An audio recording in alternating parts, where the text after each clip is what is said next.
के लिए मख्तस किए गए। साल के आखिर में यह बात सामने आई, यह इंकिशाफ हुआ कि सिर्फ 3 करोड़ रुपए ही फराहम किए गए। ये रिपोर्ट हमने तैयार की है मोहम्मद एजाज की जानिब से। आइए चल के देखते हैं कि क्या कुछ हुआ खवातीन और खास तौर पे मुस्लिम खवातीन के साथ, और स्कॉलरशिप की मद में कितनी रकम उनको दी गई।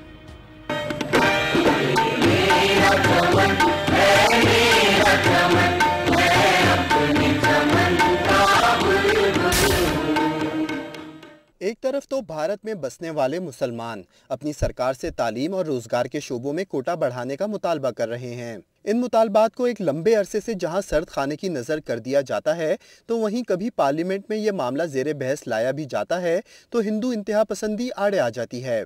दूसरी तरफ अगर हुकूमत मुसलमानों के लिए हातिम ताई की कब्र को लात मार के तालीम और रोजगार के मैदान में मजबूरन फंड मुख्तस कर भी दे तो सुर्ख फीता इस पर कैंची चलाने को तैयार रहता है। एक भारतीय अखबार ने हाल ही में मुस्लिम लड़कियों को स्कॉलरशिप दिए जाने के मुतालिक मालूमात इकट्ठी की तो पता चला कि पिछले साल बजट में मुस्लिम लड़कियों की स्कॉलरशिप के लिए 800 करोड़ रुपए मुख्तस किए गए थे।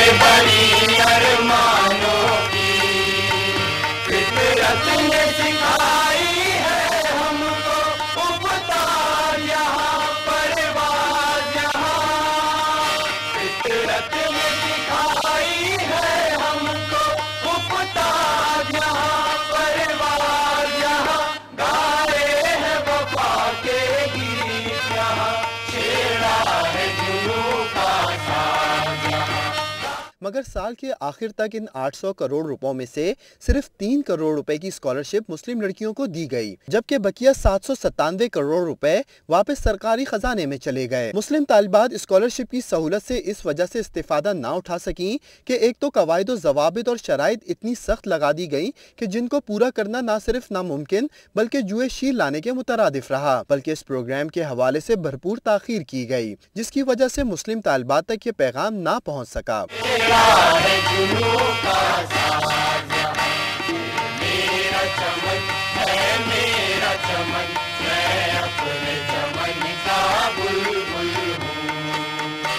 महदूद ज़हनियत की हामिल भारतीय इंतजामिया ये बात अच्छी तरह जानती है कि 800 करोड़ रुपए की खतीर रकम अगर मुस्लिम तालिबात पर खर्च होती तो उनकी एक बड़ी तादाद आला तालीम की दौड़ में शरीक हो जाती। यूं माजी की तरह मुसलमानों को एक बार फिर सिर्फ लुभाया और ललचाया गया, मगर तरक्की के दरवाजे उनके लिए ना खुल सके। प्रोग्राम अमन बराबरी के साथ के लिए मोहम्मद एजाज, आज न्यूज़। रिपोर्ट आपने देखी किस तरीके से कि मुसलमानों को सिर्फ लुभाया और ललचाया गया और ख़वातीन की स्कॉलरशिप की मद में रखे गए 800 करोड़ रुपए किस तरीके से सिर्फ ऊंट के मुंह में जीरा साबित होने वाली रकम के तौर पर दी गई और टरखा दिया गया। यकीनन सेकुलर भारत के हवाले से ये एक ऐसी हकीकत है जो सबके सामने है और इससे मुंह नहीं मोड़ा जा सकता।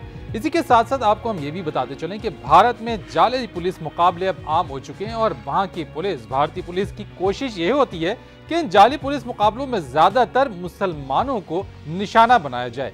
किस तरह, आइए देखते हैं। एक दौर था जब भारत में अलहदगी पसंदी की सोच को खत्म करने के लिए एनकाउंटर किए जाते थे।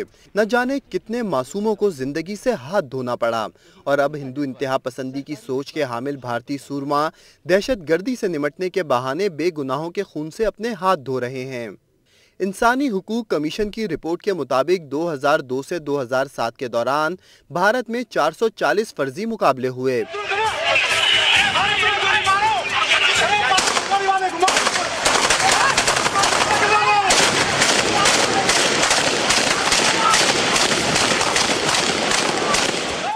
उत्तर प्रदेश में 231, राजस्थान में 33, महाराष्ट्र में 31, दिल्ली में 26, आंध्र प्रदेश में 22 और उत्तरांचल में 19 फर्जी एनकाउंटर हुए। कमीशन की रिपोर्ट में कहा गया है कि 2008 से लेकर 2011 के दौरान 269 फर्जी पुलिस मुकाबले देखने में आए। ह्यूमन राइट्स कमीशन ने 2011 में 98 केसों को हल करने का दावा किया, जबकि दीगर जेरे इल्तिवा हैं। भारत की जिन रियासतों में जाली पुलिस मुकाबले सबसे ज्यादा रिकॉर्ड का हिस्सा बने, इनमें मुंबई सर फहरिस्त है। पंजाब में 1984 और 1995 के दौरान अलहदगी पसंदों को ठिकाने लगाने के लिए काउंटर का ऐसा सिलसिला शुरू हुआ जो कि इस दौर की तारीख के बदतरीन वाकयात में है। गुजरात में 2002 के मुस्लिम कुश कत्लेआम के बाद पुलिस मुकाबले में नरेंद्र मोदी को मारने वालों को ठिकाने लगाने की पुलिस थ्योरी को सियासी सरपरस्ती हासिल रही। इस नौयत के मुख्तलिफ वाकयात में मुसलमानों और इंसानी हुकूक की तंजीमों के अदालती तहकीकात के मुतालबात के बावजूद इन्हें मुसलसल नजरअंदाज किया गया। प्रोग्राम अमन बराबरी के साथ के लिए मोहम्मद इजाज, आज न्यूज़।